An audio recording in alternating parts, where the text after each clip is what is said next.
Bible déclare, Jésus dans la barque regagna l'autre rive, où une grande foule s'assemblait près de lui et il était au bord de la mer. Alors vint un des chefs de la synagogue nommé Jairus qui, l'ayant aperçu, s'est jeté à ses pieds et lui adressa cette intense prière. Ma petite fille est à l'extrémité. Viens, impose-lui les mains afin qu'elle soit sauvée et qu'elle vive. Jésus s'en alla avec lui et une grande foule le suivait et le pressait. Or, il y avait une femme atteinte d'une perte de sang depuis 12 ans. Elle avait beaucoup souffert entre les mains de plusieurs médecins. Elle avait dépensé tout ce qu'elle avait possédé et elle n'avait éprouvé aucun soulagement. Mais elle était allée plutôt en empirant. En ayant entendu parler de Jésus, oh, est-ce que tu peux le dire? En ayant entendu parler de Jésus, elle vint dans la foule par derrière et touchant son vêtement. Car elle se disait, si je puis seulement toucher ses vêtements, je serai guérie. Au même instant, la perte de sang s'arrêta et elle sentit dans son corps qu'elle était guérie de son mal. Parole du Seigneur. Est-ce qu'on peut acclamer la parole de Dieu? Le deuxième texte, c'est tellement long dans Jean chapitre 9, à partir du verset 1er au verset 25. Faute de temps, j'aimerais courir rapidement, mais j'aimerais que vous puissiez noter cela parce que c'est aussi un texte que nous allions toucher. J'aimerais lire juste les 3 premiers versets. La Bible déclare, Jésus vit en passant un homme aveugle de naissance.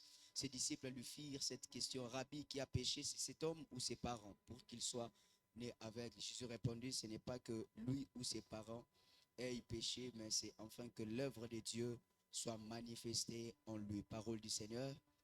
Alléluia. Précieux cher Saint-Esprit, je te dédie ce moment, Père. Merci pour ta présence qui est au milieu de nous. Merci, Père, pour ce que tu vas faire au milieu de nous ce soir. Seigneur, je te fais un vœu solennel. C'est de te rendre tout l'honneur et toute la gloire pour tout ce que tu feras au milieu de nous ce soir. Seigneur, accepte de glorifier Jésus. Que la bouche soit mienne et que les paroles soient tiennes. Père, fais-les par ta gloire et pour ta gloire. Au nom de Jésus. Amen. Je rends grâce à Dieu qui a permis à ce que nous soyons là ce soir. J'ai toujours coutume de le dire qu'être en bonne santé, être en vie, manger, dormir, se réveiller, ce n'est pas des acquis à consolider. Alléluia. Mais c'est une grâce à apprécier. Amen.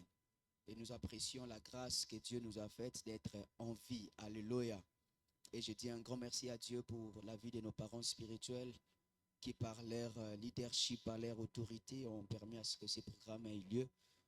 Papa, maman, de là où vous êtes, nous vous remercions et nous apprécions les dons que vous êtes pour nous. Est-ce qu'on peut acclamer les Seigneurs pour nos parents? Amen. Et je bénis les Seigneurs aussi pour la vie de nos responsables départements d'intercession, le cordon Moïse ainsi que le cordon Plamétique qui ont porté leur choix sur notre modeste personne pour être parmi les intervenants de ces programmes.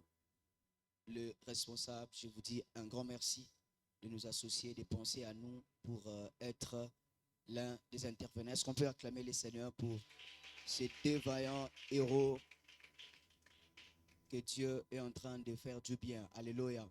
Que Dieu bénisse aussi ceux de mon département et que Dieu bénisse toute l'église. Alléluia. Est-ce qu'on peut commencer maintenant? Alléluia. Alors très rapidement, ce que les thèmes qui nous réunissent ce soir, c'est ayant entendu parler de Jésus. Dis avec moi, ayant entendu parler de Jésus. Vous allez voir que dans les textes que je venais de lire tout à l'heure, dans Jean chapitre 9, la Bible est en train de parler de l'histoire d'un aveugle de naissance. Vous allez voir que lorsque vous lisez les évangiles, la Bible parle de 3 aveugles. Il y avait Bartimée qui était aveugle, il y avait l'aveugle de naissance de Jean 9, mais aussi il y avait l'aveugle dans Marc, je crois dans Marc ou Luc aussi qui nous parle d'un aveugle de naissance. Alors vous allez voir que ici la Bible est en train de dire alors que Jésus passait, il vit cet homme qui était aveugle. Les disciples de Jésus posent la question au maître, est-ce que c'est lui qui a péché ou ses parents qui ont péché? Et vous allez voir que dans les textes de Jean chapitre 9, nous remarquons que la Bible ne mentionne pas le nom de cet homme qui était aveugle. La Bible ne parle pas de son nom, la Bible ne parle pas de son âge, mais la Bible parle précisément de son état. Alléluia. Et vous devez savoir que l'homme qu'on appelle Jésus est la réponse de l'aveugle de naissance dans Jean chapitre 9, parce que les pharisiens étaient en train de poser la question à cet homme. Qui a guéri cet aveugle de naissance? Lui, on sait qu'il est aveugle, mais qui l'a guéri? Bien plus que cela, c'était le jour du sabbat où on ne pouvait pas faire un miracle, où c'était supposé que c'était un jour férié. Mais Jésus s'est servi d'un jour du sabbat pour produire un miracle dans la vie de cet homme. Et lorsque cet homme était guéri, la Bible dit que les pharisiens sont venus pour dire, ils ont posé la question à cet homme qui t'a ouvert les yeux. Il a dit, c'est un homme que j'ai entendu parler, parce que vous devez savoir que dans Jean chapitre 9, dans Jean chapitre 8 plutôt, la Bible est en train de parler de l'histoire de cette femme attrapée en flagrant délit d'adultère. Ce que la Bible est en train de dire que cette femme, lorsqu'on l'a amenée devant Jésus, on voulait qu'on puisse la lapider parce qu'on l'a attrapée en adultère. C'est que cet homme l'aveugle de naissance, ou cet aveugle-né, avait déjà entendu d'une certaine manière que Christ avait fait un miracle, ou encore Christ avait gracié cette femme qui était attrapée en flagrant délit d'adultère. Lorsqu'on a amené cet homme, ou lorsque les pharisiens sont venus vers cet homme a dit, je ne sais pas comment est-ce que cela est arrivé, mais tout ce que je sais, cet homme a pu faire quelque chose et mes yeux se sont ouverts. On est allé chercher même les parents de cet homme. On a posé la question aux parents de cet homme, est-ce que votre fils est réellement né aveugle? Il dit, oui, mon enfant est réellement aveugle. Il n'a jamais vu depuis sa naissance. Mais comment se fait-il qu'il a pu voir? Qui a occasionné cette situation afin que votre fils puisse voir? Ses parents ont dit aux pharisiens que posez-lui la question, il est tellement adulte, il peut répondre. Parce que vous devez savoir que les parents craignaient qu'on puisse savoir que ils connaissaient, ou encore eux aussi avaient entendu parler de Jésus, parce que les pharisiens étaient considérés entre guillemets comme de païens, ou encore des personnes qui ne croyaient pas en Jésus. Alléluia. Entendre parler de Jésus sous-entend une information lointaine de lui, soit par la lecture de sa parole ou par l'intermédiaire d'une personne. Lorsqu'on parle de ayant entendu parler de Jésus, on est en train de faire allusion à deux choses. Soit on peut entendre parler de Jésus par la parole qui est la Bible, mais aussi on peut entendre parler de Jésus par l'intermédiaire d'une personne, quelqu'un qui t'a prêché, quelqu'un qui t'a parlé de Jésus, fait en sorte que tu puisses aussi entendre parler de Jésus. Et vous devez savoir qu'on peut entendre parler de Jésus de deux manières. Premièrement, par la lecture de la parole, comme je venais de le dire. C'est que la Bible nous informe de Jésus. Tu ne peux pas apprendre de Jésus en dehors de la parole de Dieu qui est la Bible. C'est dans la Bible, homme de Dieu, c'est dans la Bible que nous apprenons, ou encore nous connaissons Jésus. Et vous devez savoir que le temps à laquelle nous sommes, nous devons retourner à la lecture de la parole pour découvrir Jésus, la parole faite chair. Aussi longtemps que tu n'es pas en contact avec la parole faite chair, vous n'allez pas connaître la personne de Jésus. Et dans Jean chapitre 5, le verset 39, la Bible dit, vous sondez les Écritures parce que vous pensez avoir en elles la vie éternelle. Ce sont elles qui rendent témoignage. Lorsque nous sondons les Écritures, elles rendent des témoignages de Jésus. Et la deuxième manière d'entendre parler de Jésus, c'est par le témoignage. Vous allez voir que la Bible est en train de parler dans Marc chapitre 5 aussi, si je me trompe, entre 5 ou 8, où on est en train de nous parler de l'histoire de cet homme Bartimée, ou encore dans Marc chapitre 4, j'aimerais retourner un peu, dans Marc chapitre 4, la Bible nous parle de l'histoire de fou des Gadara.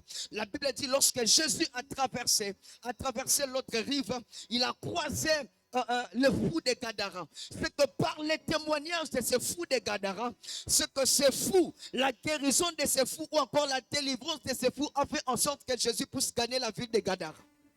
Alléluia. À cause d'une seule personne, à cause d'un seul témoignage, d'un seul témoignage de cet homme, le fou de Gadara, Jésus a pu gagner la ville de Gadara. Frères, sœurs, ce que vous ne savez pas, par moment, ce n'est pas la parole que tu peux prêcher, un homme peut convaincre une personne. Mais il y a de ces personnes qui peuvent entendre parler de Jésus par ton témoignage. J'ai envie de dire à quelqu'un ce soir, là où la parole est limitée, ton témoignage fait transformer la vie d'une personne. Là, j'aimerais dire à une sœur, j'aimerais dire à un frère, toi qui se dit que je n'ai pas assez de versets, je ne connais pas tellement assez de versets pour évangéliser. Ton témoignage est le moyen idéal pour évangéliser quelqu'un. Si par la parole tu es peut-être limité quelque part, utilise le moyen du témoignage. C'est que Jésus n'est pas allé prêcher à Gadara, mais Jésus a utilisé une seule personne, le fou de Gadara, pour gagner la ville de Gadara. De même qu'aussi, Jésus a pu gagner une seule personne. Jésus a pu transformer la vie de la femme samaritaine. Cette femme, par son témoignage, est allée parler de Jésus. J'aimerais dire à quelqu'un, il est temps que par ton témoignage que les gens entendent parler de Jésus. Si on ne peut pas te croire par tes discours, au moins par ton témoignage, il y a une vie qui sera transformée. Il y a une vie qui sera changée. Il y a une vie qui sera impactée. J'aimerais dire à quelqu'un, si par l'instrument de la parole tu n'es pas arrivé, essaye avec le moyen du témoignage. Essaye avec le moyen du témoignage. J'aimerais dire à quelqu'un ce soir, Dieu va se servir de ton témoignage pour que son nom puisse être entendu. Dieu va se servir de ton témoignage pour que son nom puisse être entendu. On dira, avant j'avais connu Christian, cet homme était tellement turbulent, mais qu'est-ce qui s'est passé? Il y a quelqu'un, j'ai rencontré quelqu'un qui m'a transformé. On t'a connu avec une autre identité, où tu peux prêcher comme ça. On ne te croit pas, mais ta vie, ton témoignage fait en sorte, là où ta prédication ne peut pas arriver, mais on peut entendre parler de ta transformation.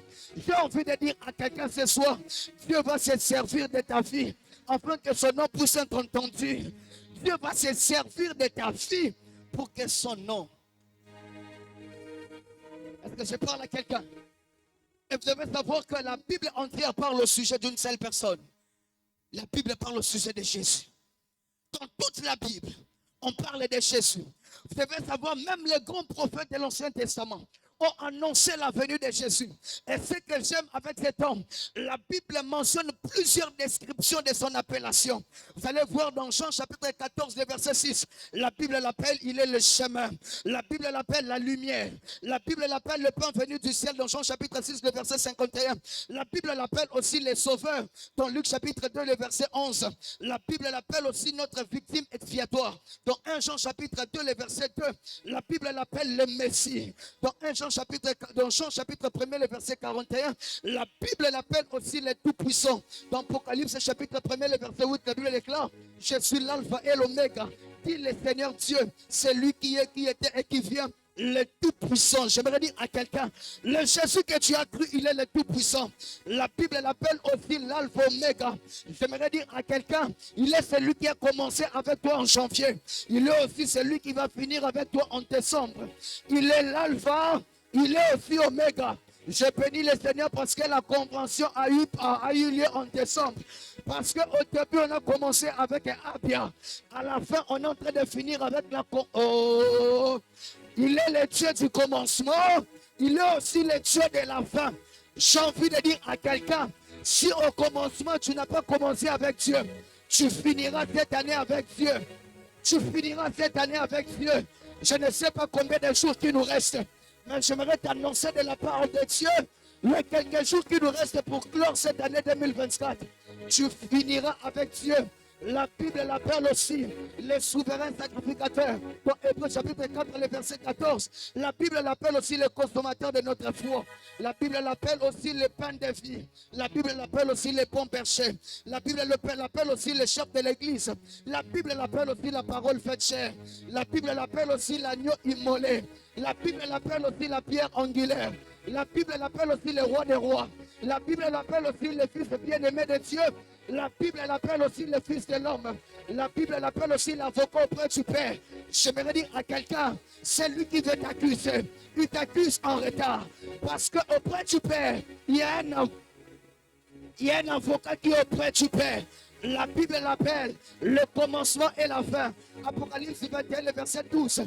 La Bible dit, je suis l'alpha et l'oméga, le commencement et la fin. La Bible l'appelle aussi l'homme qu'on appelle. Matthieu chapitre 27, le verset 22. La Bible déclare que faire donc c'est de Jésus, qu'on appelle le Christ. Frères, sœurs, de Genèse à Apocalypse, on est en train de parler que d'un seul homme, la personne de Jésus.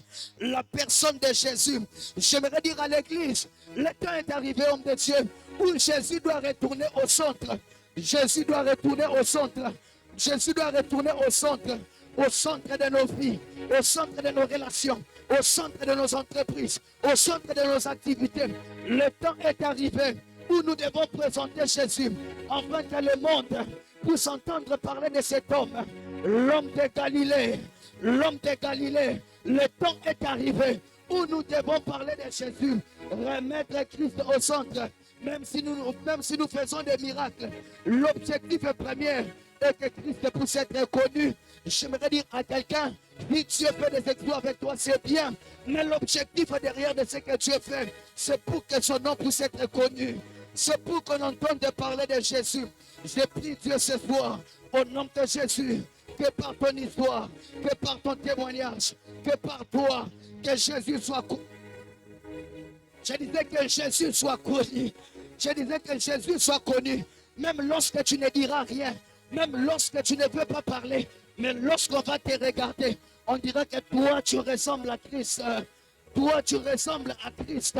Le temps est arrivé où nous devons présenter Christ, où nous devons présenter Jésus. Donne-moi un amen. Alléluia. On nous appelle chrétiens parce que nous sommes comme Christ, dans la vie et dans la manifestation. Nous devons ressembler à Jésus dans la vie et dans la manifestation. Est-ce que je parle à quelqu'un? Est-ce que je suis en train de parler à quelqu'un? Acclame Dieu s'il te plaît. Oh, acclame Jésus.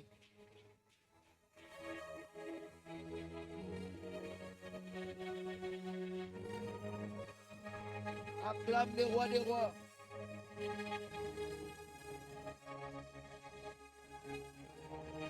Il est merveilleux, c'est Dieu. Alléluia. Et j'aimerais prêcher pendant 10 minutes et puis on prie. Le texte que nous avons lu dans Marc chapitre 5. La Bible ou le livre de Marc a été écrit sous forme d'une dictée. L'apôtre Pierre était en train de parler et Marc était en train d'écrire. Parce que malgré la petitesse de son contenu, Marc nous présente au total 19 miracles de Jésus que j'aimerais regrouper. Ce que 8 miracles démontrent la supériorité de Jésus sur la maladie. J'ai envie de dire à quelqu'un ce soir, peu importe ta maladie, la Bible nous présente quelqu'un qui a reçu la supériorité sur la maladie. Cette convention des hommes en feu est venue présenter Christ dans toutes ses formes. Tu ne peux pas entendre parler de Jésus et ta situation reste la même. C'est que cet miracle parle de Jésus ou démontre la puissance de Jésus-Christ sur la nature. Vous verrez que dans Marc chapitre 4, la Bible dit, alors que Jésus renvoyait la foule, il dit aux disciples, passons à l'autre bord. Alors il y avait une tempête qui avait soufflé. Lorsque la tempête a soufflé, les disciples sont venus dire au maître, maître, ne t'inquiète-tu pas que nous sommes en train de périr. Le Christ a dit aux disciples, homme de peu de foi, lorsqu'il s'est réveillé, il a dit à la tempête de se calmer. J'aimerais dire à quelqu'un, si Jésus a pu vaincre, ou encore Jésus a pu démontrer sa puissance sur la maladie, c'est que Jésus est aussi capable de démontrer sa puissance sur la nature. J'aimerais dire à quelqu'un, peu importe la nature de ton problème, si ton problème est d'ordre naturel, je t'annonce ce soir, il y a un Jésus qui a reçu l'autorité sur la nature. Je disais qu'il y a un Jésus qui a reçu l'autorité sur la nature. Et 4 miracles attestent que Jésus est au-dessus des démons. Voilà pourquoi dans des programmes comme celui-ci, on ne peut pas avoir un programme des hommes en feu et parler des démons, parce que la personne que nous prêchons a reçu l'autorité sur les démons. Et deux pouvoirs démontrent que Jésus a conquis la mort. J'aimerais dire à quelqu'un, la bonne nouvelle dans ce que Jésus a fait dans le livre de Marc, c'est que nous ne prions pas un Dieu passif, mais nous prions un Dieu tout-puissant. Nous prions un Dieu tout-puissant. Peu importe la nature de ton problème, je te présente Jésus. Ah, je disais que je te présente Jésus. Alléluia. Et lorsqu'on parle d'ayant entendu parler de Jésus, il se passe deux mouvements. Le premier mouvement, c'est le mouvement. Ce premier mouvement se passe, c'est le mouvement provoqué par l'homme. Vous verrez que dans les textes de Marc, c'est la femme qui a provoqué le mouvement. Mais dans les textes de Jean, c'est l'homme qui a provoqué le mouvement. Il y a des mouvements provoqués par l'homme, mais il y a aussi des mouvements provoqués par Dieu. Ce que la Bible déclare, Jésus vit cet homme et il s'approche. Mais dans Marc, la Bible dit que cette femme a vu Jésus et il s'est approché. Est-ce que je parle à quelqu'un? Ce que j'aime de cette femme, la Bible dit, cette femme s'est dit en elle-même. Vous verrez que les deux histoires sont un peu similaires. On ne parle pas du nom de la femme. On ne dit pas aussi son âge. Cet aveugle aussi. On ne donne pas son âge. On ne donne pas aussi son nom. Alléluia. Parce qu'il arrive des moments où Jésus n'a pas besoin de connaître peut-être ton nom. Il n'a pas peut-être besoin de connaître ton âge. Mais ce qui l'importe, ce qui est plus important pour lui, c'est de résoudre les fonds. Oh, je disais que c'est de résoudre les fonds. Et cette femme s'est dit en elle-même, si seulement, vous devez comprendre que l'homme est tripartite. Dans l'homme, il y a le corps, il y a l'âme, il y a l'esprit. Alléluia. C'est que dans le corps, on retrouve les 5 sens de l'organe. Ici, il y a quoi? Dans le corps, les 5 sens de l'organe. Lui, moi, en ma classe, lui, l'odorat, le toucher, et quoi? Le goût, 5e, la vue. Ah, moi, en ma classe, alléluia. Là, on le trouve dans le corps. Dans l'âme, qu'est-ce qu'on trouve dans l'âme? On trouve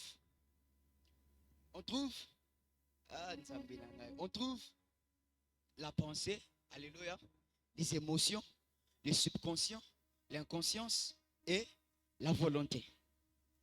Écoute maintenant ce qui se passe. La Bible dit que cette femme s'est dit en elle-même, c'est quoi? La volonté. Elle s'est dit en elle-même, si seulement je peux toucher. Alléluia. Il y a d'autres visitations qui peuvent arriver dans la vie d'un homme. C'est lorsque tu exposes la volonté. Frère, sœur, il y a des choses qui devaient t'arriver depuis longtemps, mais tu manques de volonté. C'est que l'aveugle de Jean 9 n'avait pas de volonté. Christ est venu vers lui. Mais cette femme s'est dit en elle-même. La Bible déclare qu'elle s'est dit en elle-même, si je peux toucher le pont de sa robe, et je serai guéri. J'aimerais dire à quelqu'un, lorsque la volonté rencontre l'onction, il y a un miracle. Lorsque la volonté rencontre l'onction, il y a un miracle qui se passe. J'ai envie de dire à quelqu'un ce soir, la volonté que tu vas mettre en jeu ce soir va produire un miracle, va produire un miracle. Je disais qu'elle va produire un miracle. La volonté que tu vas activer de t'approcher de Jésus activera quelque chose. Et 3 choses qui activent la visitation divine pour finir. Premièrement, la grâce. Dis avec moi la grâce. Oh, dis-le encore un peu plus fort, la grâce. Regardez ce qui se passe. Entre la femme, parce que c'est Jairus qui est venu d'abord en premier vers Jésus. Entre Jairus et la femme à la perte de sang, au milieu, il y avait un homme qu'on appelle Jésus. La Bible dit, cette femme est allée en médecin en médecin. La Bible ne mentionne pas le nom des médecins que cette femme a consulté. Mais la Bible mentionne le nom du véritable médecin qui peut exister au monde, s'appelle Jésus. La Bible dit qu'elle est allée de médecin en médecin. Cela veut dire qu'elle a consulté des médecins généralistes. Elle a dépensé beaucoup d'argent. Elle n'a pas eu de problème. Mais le jour où elle a rencontré un homme qui était entre Jairus et elle, la femme à la perte de sang, ce médecin s'appelle Jésus. Oh, Jairus était le chef de la synagogue. Le chef de la synagogue était plus focalisé sur la loi. C'est que Jairus était l'image de la loi. Et Jésus est l'image de la grâce. C'est que cet homme, Jairus, a dit au maître, il prie au maître, viens chez moi afin de guérir ma petite fille qui est à l'extrémité, qui veut mourir. C'est que dans la loi, pour que le Christ puisse venir vers toi, il doit t'agréer, tu dois être pur. Alors que cette femme aussi à la perte des sangs, elle était impure, mais par rapport à sa situation, parce qu'elle saignait. C'est que Jairus était désespéré. Jairus a pensé, pour que ma fille, ma petite fille puisse être guérie, il faut que je sois pur. Il faut que je me sanctifie, afin que le maître puisse venir. Voilà pourquoi le centenaire a dit, maître, je ne suis pas digne que tu entres dans ma maison, mais dis seulement un mot. S'il n'a pas voulu que Christ vienne chez lui, c'est parce qu'il a regardé d'abord son état. Mais ce que j'aime avec la femme à la perte de sang, elle aussi, elle était désespérée comme Jairus. Elle aussi, elle n'avait pas d'espoir. Mais la différence est que Jairus pensait, pour venir vers Christ, tu dois d'abord être pur. Christ doit t'agréer. Or, la femme à la perte de sang a utilisé la deuxième méthode que Jésus avait déjà accomplie dans l'éternité. C'est que lui-même, il s'est approché de nous. Jésus lui-même était venu vers nous. Ce n'est pas nous qui sommes allés vers lui, mais c'est lui qui était venu. Et cette femme a trouvé grâce aux yeux des dieux. J'aimerais dire à quelqu'un ce soir, ta situation là, la grâce te fait, mon Dieu, là où tu pouvais obtenir des choses par compétence, la grâce te donne des choses par incompétence. Parce que Dieu, ce que j'aime avec la grâce, c'est la compétence des incompétents. La grâce c'est la compétence des incompétents. Je ne suis pas compétent, mais la grâce a fait en sorte que là, on pouvait me mettre à l'écart. Je reçois ma guérison. J'ai envie de dire à quelqu'un, si tu as consulté plusieurs médecins que tu n'as pas eu de solution, je te présente le véritable médecin. Il arrive des moments dans la vie. Où tu peux consulter plusieurs médecins. Ou lorsque tu es désespéré, tu fais recours vers les gens. Tu penses que tu auras la solution. Frère, soeur, il y a des solutions que seul le Créateur du corps peut donner. Cette femme a consulté des médecins en médecin. Elle n'a pas eu de solution. Peut-être elle s'est épuisée. Elle n'avait plus d'argent. Mais entre Jairus et la femme, au milieu, il y avait un homme. Cet homme s'appelle Jésus. Oh, je disais que cet homme s'appelle Jésus. Cet homme s'appelle Jésus.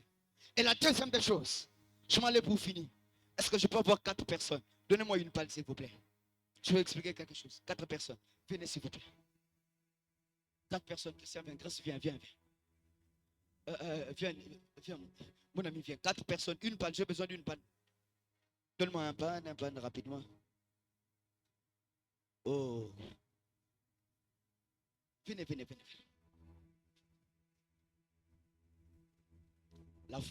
Non.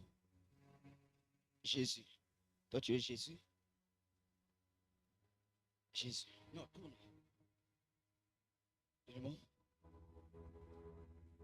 Regardez ce qui se passe.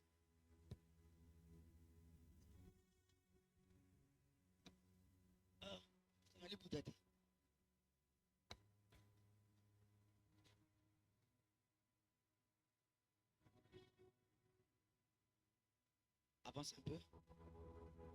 Alors j'ai besoin du pont de la robe. Ça, c'est le pont de la robe, n'est-ce pas? Les disciples entouraient Jésus.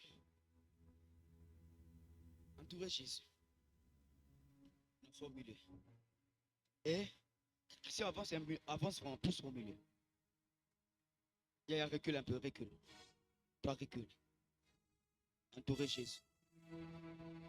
La Bible a dit, cette femme, alors qu'une grande foule l'entourait, cette femme s'est dit en elle-même, si seulement je peux toucher le pont de sa robe. Vous allez comprendre. Le pont de la robe, c'est ça. Et ce que j'aime, la volonté de cette femme, elle s'est dit, si je viens par devant, cet homme marchait avec des gens très brutaux. Déjà, je suis malade. On peut me bousculer, mon cas est déjà compliqué. La femme se dit en elle-même. Elle s'approche.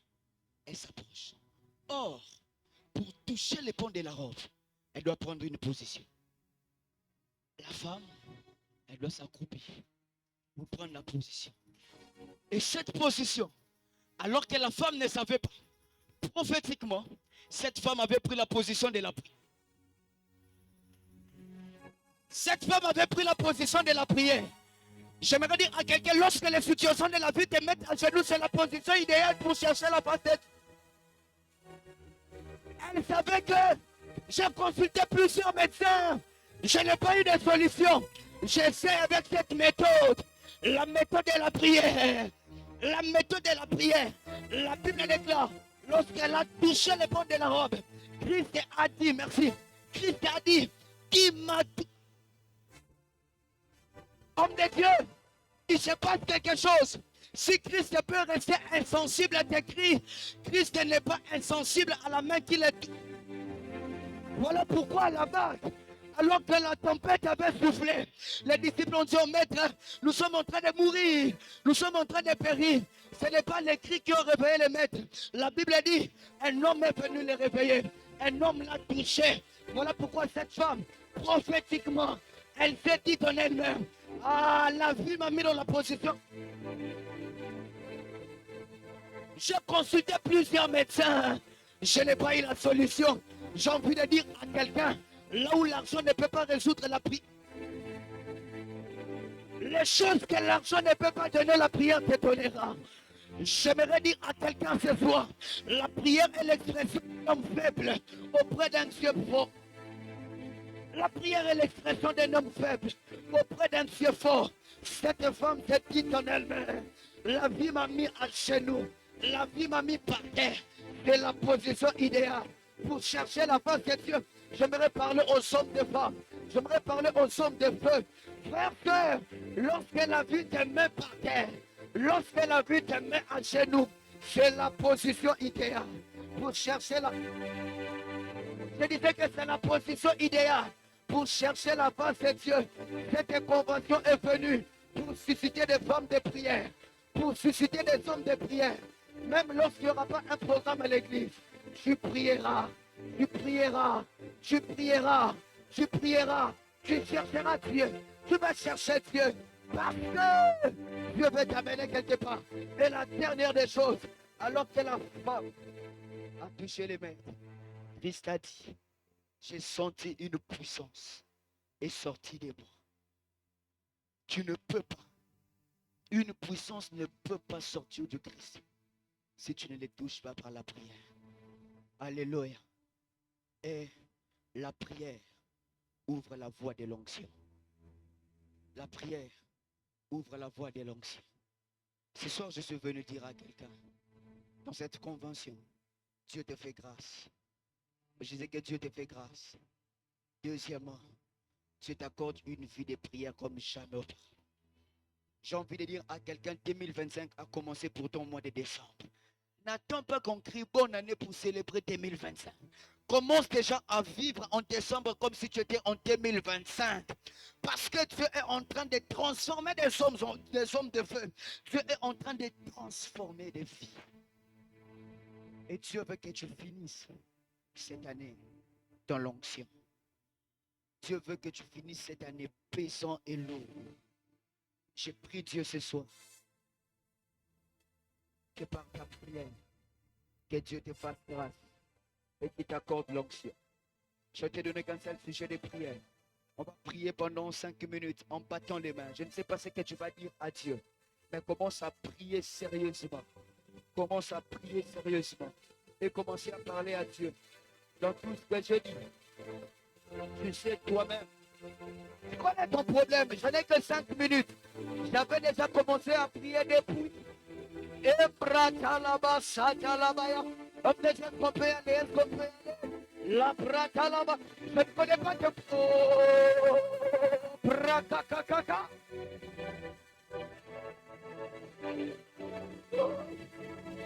Hey, andarabatalabaya. Bratatata palabaya. Si tu n'as pas de mots, parle en esprit. Tu as des pro malabraka satalaba. Aïe aïe aïe aïe aïe aïe aïe. Et les brakate sombre telebea. Ta manière de prier m'étonne, ta manière de prier m'étonne. Est-ce qu'on peut monter pendant quelques minutes? Ah! Monte pendant quelques minutes et pas tes mains et prie. Ratalaba, rapapa, Shaya, Shaya, Shaya. Il me reste 4 minutes. Est-ce que tu peux battre tes mains? Aïe aïe aïe aïe aïe aïe aïe aïe aïe aïe aïe aïe. Rapalabaya, Losoprata, Lekete Panabaya, Lipreketenea. Au nom puissant de Jésus, au nom de Jésus, demande à Dieu. Ah, en ce mois, que Dieu te fasse grâce. On a prié pour des opportunités. Mais demande à Dieu que l'Éternel.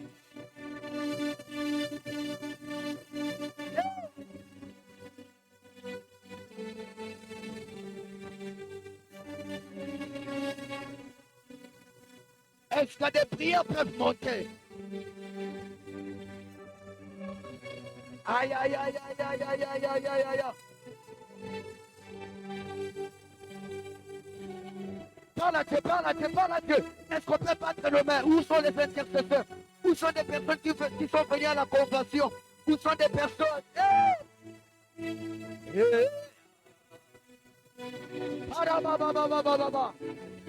Aïe.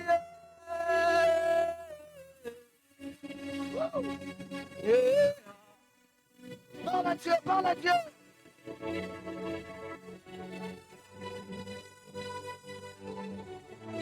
Aïe.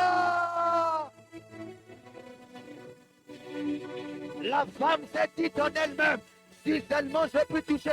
Il y a de ces personnes qui la vie, des problèmes de la vie t'a mis à genoux. Tu sens qu'il y a des résistances. Tu sens qu'il y a de ces choses qui t'ont mis par terre. C'est la position idéale pour chercher la face de Dieu. Tu dois finir cette année fort. Tu dois finir cette année forte. Tu dois... Aïe, là-bas. Aïe, aïe, aïe, aïe, aïe. Est-ce que je peux entendre les battements des mains? Maman, pendant 2 minutes et 30 secondes. Nazo kamaboko na yote. Nazo kamaboko na yote. Nazo ka prière na yote. Je n'entends pas ta prière. Ce soir, je n'ai pas besoin que tu tombes. Ah, mais je veux que tu sortes avec quelque chose. Je veux que tu rentres avec quelque chose. Je veux que tu rentres équipé. J'aimerais que tu rentres équipé. J'aimerais que tu rentres embrassé. Ah, le fer aiguise le fer. Est-ce qu'on peut remplir l'église par nos prières?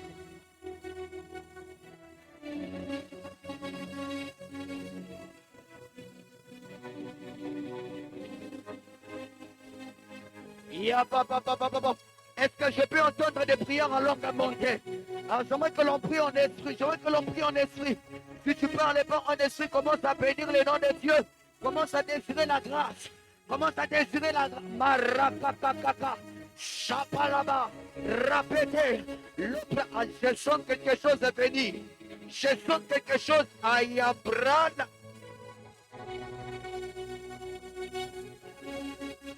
Est-ce qu'on peut prier en esprit? Il y a quelque chose qui se libère dans l'atmosphère. Il y a quelque chose qui se libère dans l'atmosphère. Il y a quelque chose qui se libère dans l'atmosphère. La prata la baba baba baba. Le prata la baya. Oui, il y a quelque chose qui descend là-bas. Et la prata la baya. Alors que je pars, je libère cette feu. Je libère cette grâce. Au nom puissant de Jésus. La grâce descend là-bas. La grâce descend. Je prie jusqu'à 5.